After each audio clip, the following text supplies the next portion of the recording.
Somewhere in a great American city, a man asks a simple question and gets a strange answer. Who is John Galt? And the other man flinches and looks away and says nothing. It's a phrase everyone uses now and no one can explain. It means, don't ask. Nothing can be done. Why bother? It's the sound a whole civilization makes as it quietly gives up.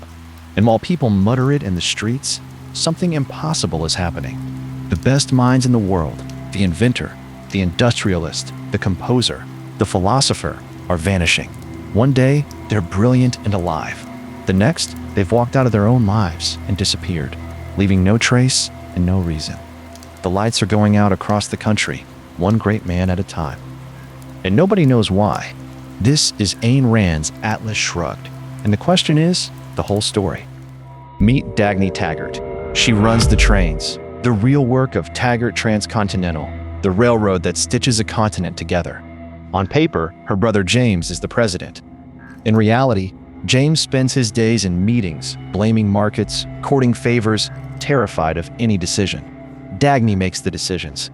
When a critical line is dying and every supplier makes excuses and every committee stalls, she's the one who cuts through it, because to her, a bridge either holds a train or it doesn't. And reality doesn't care about your feelings. But that's exactly what the world around her has come to resent. Competence has become suspicious. Everywhere she turns, the answer to a hard problem is a shrug and a slogan. So Dagny keeps the trains running almost alone, not yet knowing that the very men who could help her are the ones disappearing. A furnace roars, and Hank Rearden watches the first heat of something no one has ever made. Rearden metal, an alloy lighter than steel and stronger, 10 years of his nights poured into it. He is the hardest working man alive, and he has just handed the world a gift. So how does the world respond? With suspicion. It's new, so it must be dangerous. He's succeeded, so he must be guilty of something.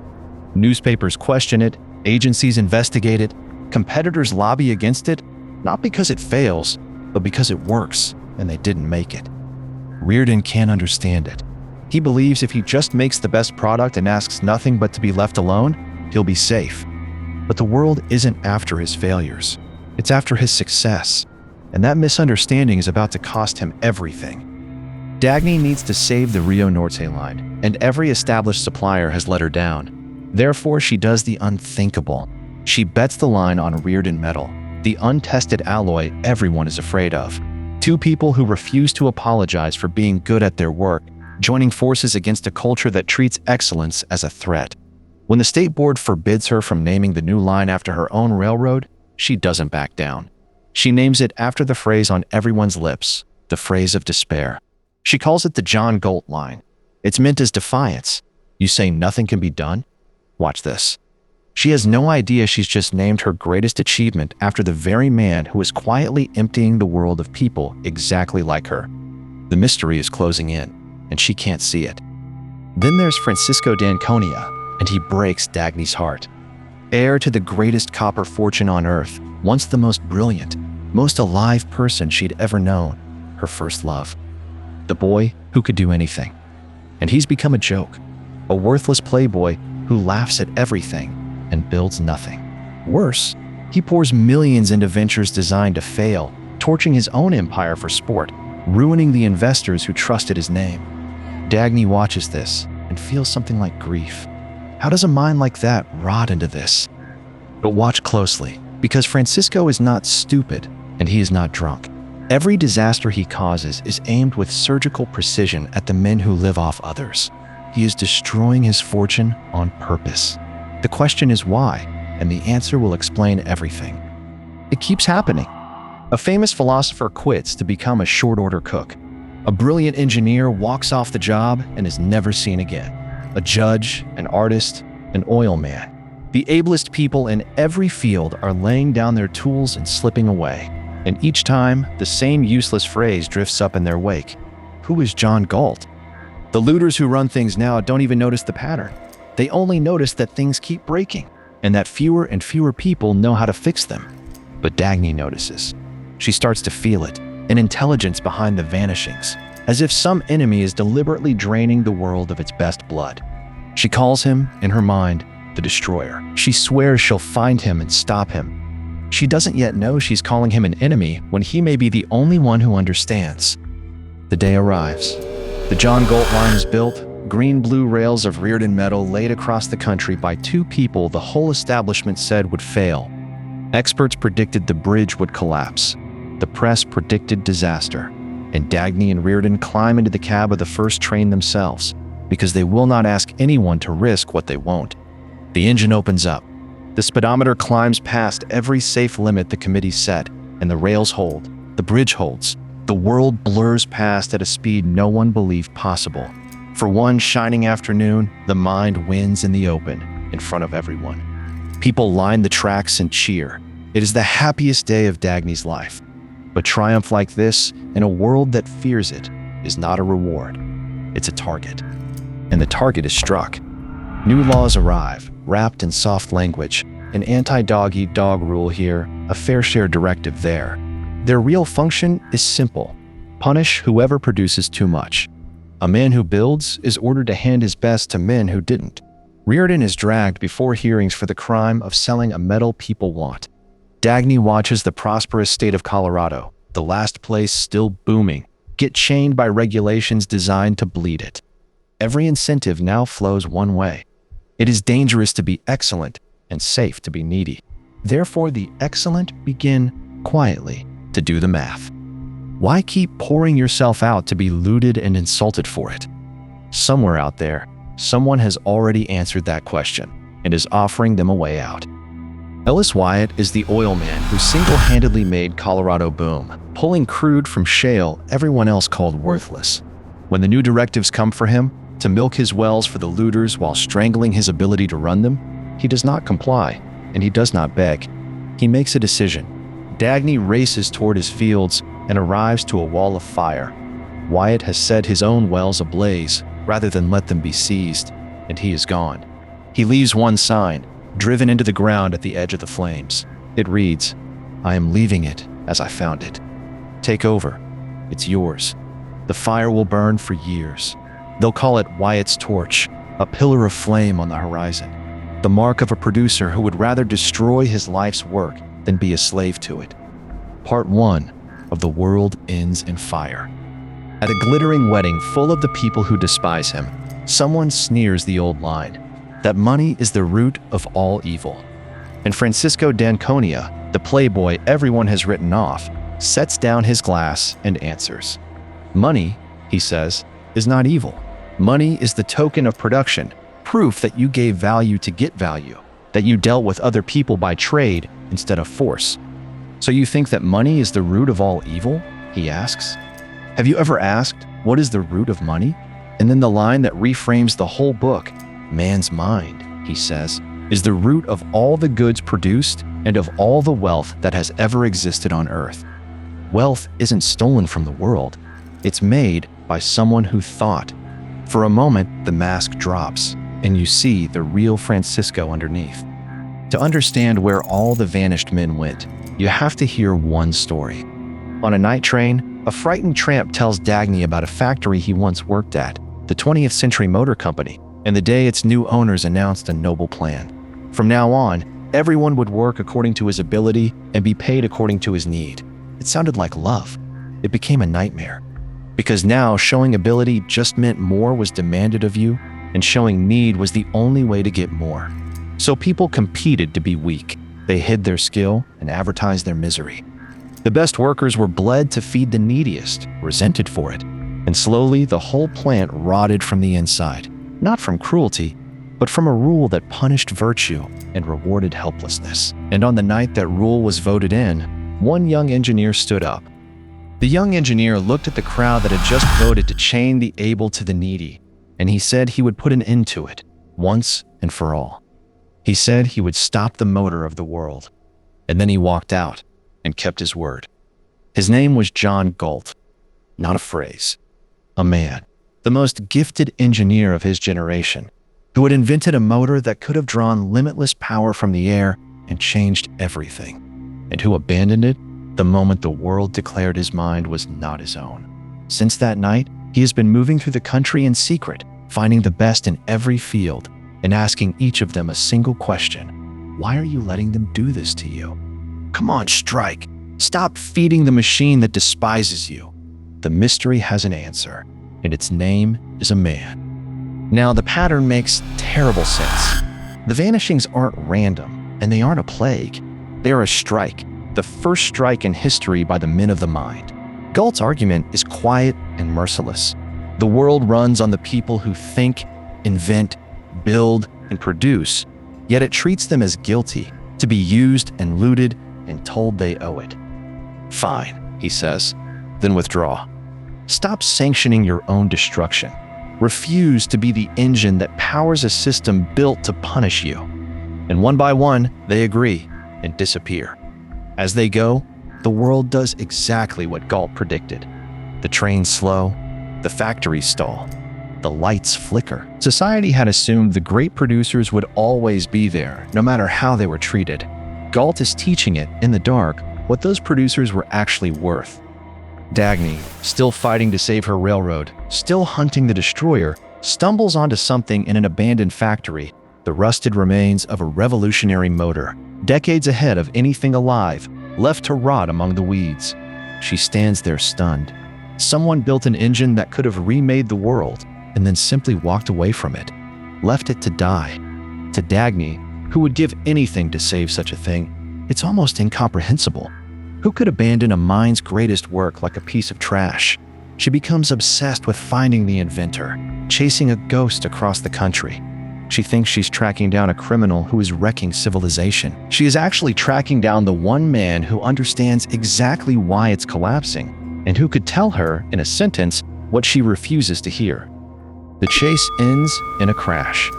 Following a vanishing man's plane into the Colorado mountains, Dagny flies straight into a valley that shouldn't exist and goes down. She wakes in a place hidden from the whole world, a small society tucked into the peaks, where every person who disappeared has been living free. There's a legend Francisco once told her about Atlantis, the shining place that dropped out of sight so it wouldn't have to share its light with the unworthy. This is it, made real, and the first face she sees, lifting her from the wreck, belongs to the man she's been hunting. John Galt, the destroyer, the striker she's been cursing for months, and the person she realizes, with a shock, she has been looking for her entire life. In the valley, everything is inverted. The great judge runs a small farm and is happy. The philosopher turned cook now teaches again. The oil man who burned his wells pumps oil for people who pay him honestly. Over the power station, where a lesser world might carve a motto about God or country, hangs a single gold symbol, the dollar sign, reclaimed here as a badge of honor, the mark of value freely made and freely traded. No one is looted. No one is guilty. No one lives for anyone else, and precisely because of that, they help each other constantly, by choice, at a price, with respect.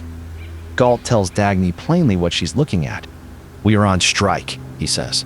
"This is the strike of the men of the mind. This is the mind on strike. Everything she loves is here, and she cannot stay." Because Dagny still can't let go. Out there, her trains are failing, her life's work is dying, and she cannot yet believe the answer is to abandon it. The strikers understand. They've all stood where she stands, but they have a name for someone who goes back to keep the looter's world running. They call her the Scab. So she leaves the valley, and Galt lets her go, knowing she has to learn the lesson herself. She returns to a country visibly coming apart. Shortages, blackouts, panic. A government issuing ever more desperate orders to freeze prices, freeze wages, freeze people in their jobs, forbid anyone to quit or invent. Directive after directive, each one trying to command reality to obey. And reality, calmly, refuses. You cannot legislate an engine into running. You cannot order a mind to create. Now the collapse accelerates past anyone's control. A tunnel disaster kills a trainload of people because every competent person who might have prevented it is either gone or overruled by cowards. Factories go silent. A bridge falls. Whole regions slide backward into darkness and hunger.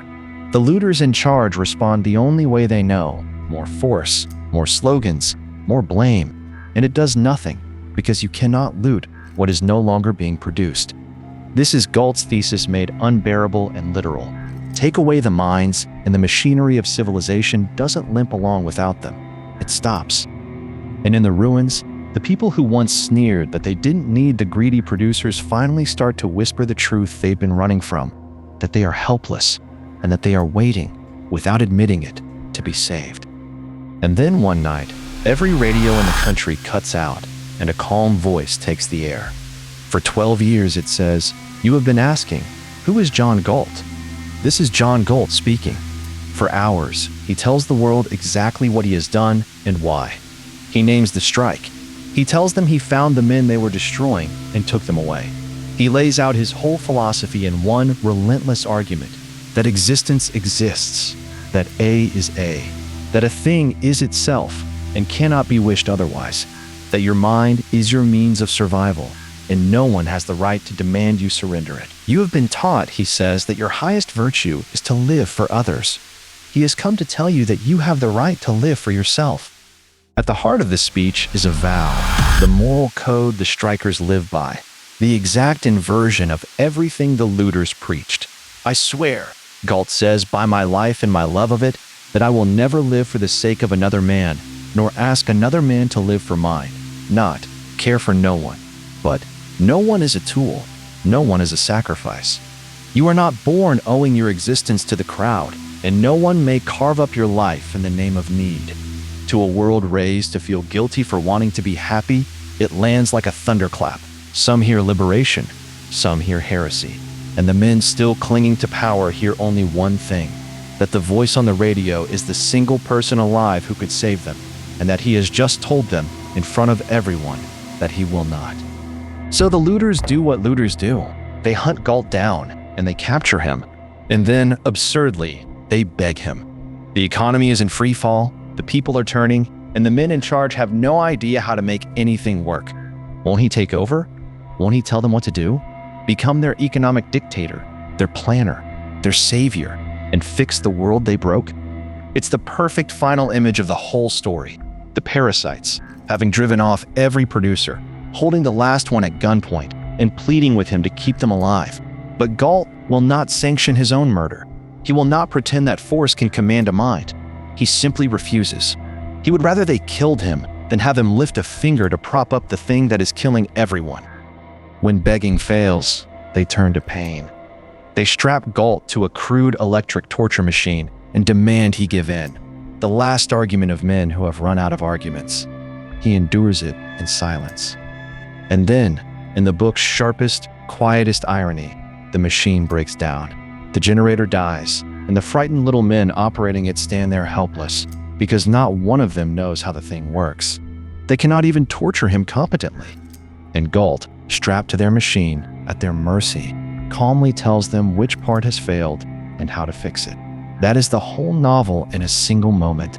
They are so dependent on the minds they've enslaved that they need their victim's help to keep hurting him.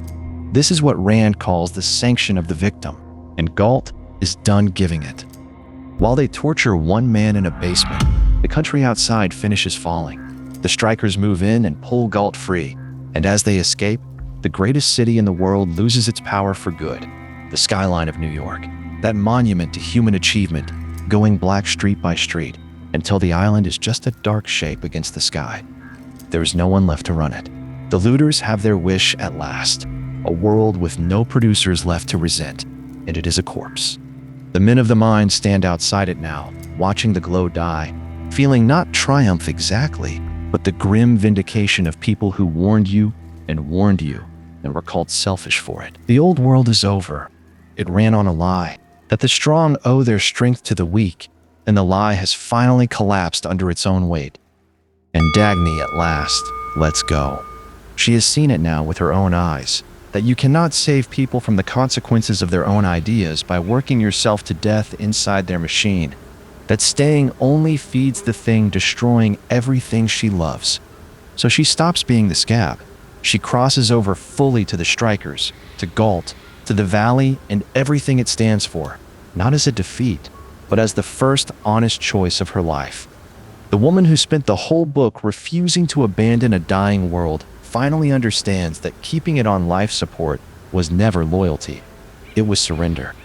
To rebuild, first you have to be willing to let the false thing fall. Her arc and the world's arc close on the same beat.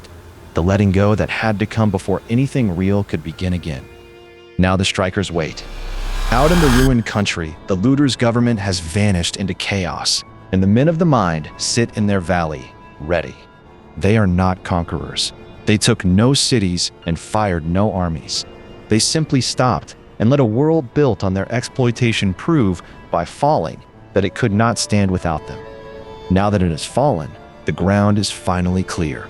Everything false has burned away, and what's left can at last be built the right way, on freedom, on trade, on the plain moral principle that your life belongs to you. Galt looks out over the dark and broken continent, at the faint, stubborn flame of Wyatt's torch still burning on the horizon, and speaks the words the whole book has been driving toward. "The road is cleared," he says. "We are going back to the world." And he lifts his hand, and over the desolate earth he traces one sign, the sign of the dollar. Not greed. In Rand's hands, that symbol means something total: the mind and the freedom to use it, and the right to keep what you make of your own life. So, who is John Galt? At the start, it meant nothing can be done. Why bother? Give up. By the end, it means the exact opposite. He is the man who refused to be sacrificed.